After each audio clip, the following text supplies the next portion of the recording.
महापुरुष अब्राहम ने उर के एक सामान्य नागरिक के रूप में अपने जीवन की शुरुआत की थी।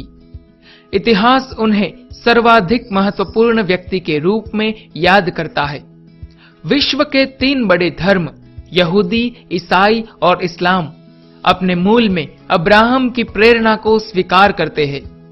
यहूदी परंपरा के अनुसार माना जाता है कि अब्राहम का जन्म बेबीलोनिया के ऊर नगर में हुआ था। उनके पिता टेरोच एक मूर्ति व्यापारी थे। बचपन से ही अब्राहम मूर्ति पूजा का विरोध करने लगे थे और सत्य की खोज करना चाहते थे। उनका मानना था कि समूचे ब्रह्मांड का निर्माण किसी एक ही ईश्वर ने किया है। अपने इस मत का वे प्रचार भी करने लगे थे। अब्राहम ने अपने पिता को मूर्ति पूजा की निरर्थकता के बारे में समझाने का प्रयास किया था। एक दिन अब्राहम जब दुकान में अकेले थे तो उन्होंने हथौड़ी की सहायता से सारी मूर्तियों को नष्ट कर दिया और एक सबसे बड़ी मूर्ति को छोड़ दिया।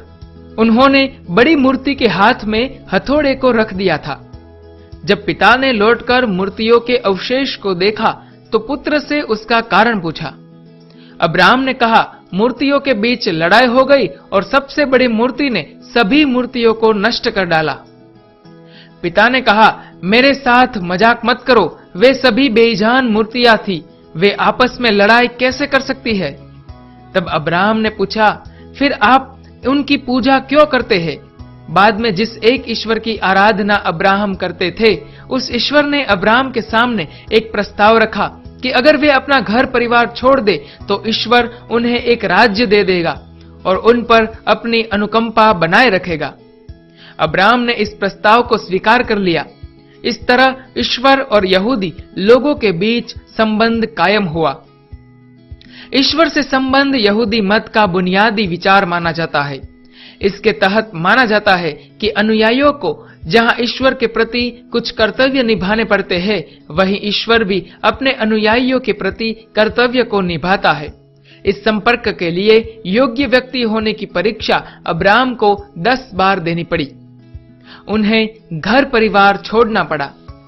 एक मूर्ति व्यापारी के परिवार में पले बढ़े अब्राहम अब बंजारे की तरह जीने लगे और जिस भूमि को आज इज़राइल के नाम से जाना जाता है, उसी भूमि पर विचरण करने लगे।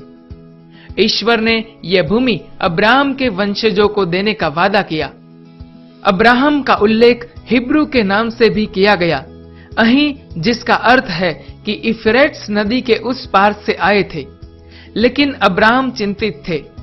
उनसे कोई संतान नहीं थी और वे वृद्ध होते जा रहे थे। उनकी प्रिय पत्नी सराय भी जानती थी कि अधेड़ावस्था में वह मां नहीं बन सकती। इसलिए उसने अपनी दासी हागर को पत्नी के रूप में अब्राहम के समक्ष पेश कर दिया। उस जमाने में बहु विवाह का प्रचलन था। यहूदी परंपरा में माना गया है कि हागर फारो की बेटी थी। जब अब्राहम मिस्र की यात्रा पर गए थे, तब फारो ने हागर को अपने हवाले किया था। हागर ने इस्माइल नाम के पुत्र को जन्म दिया। यहूदी और मुस्लिम मान्यता में इस्माइल को अरबों का पूर्वज माना जाता है।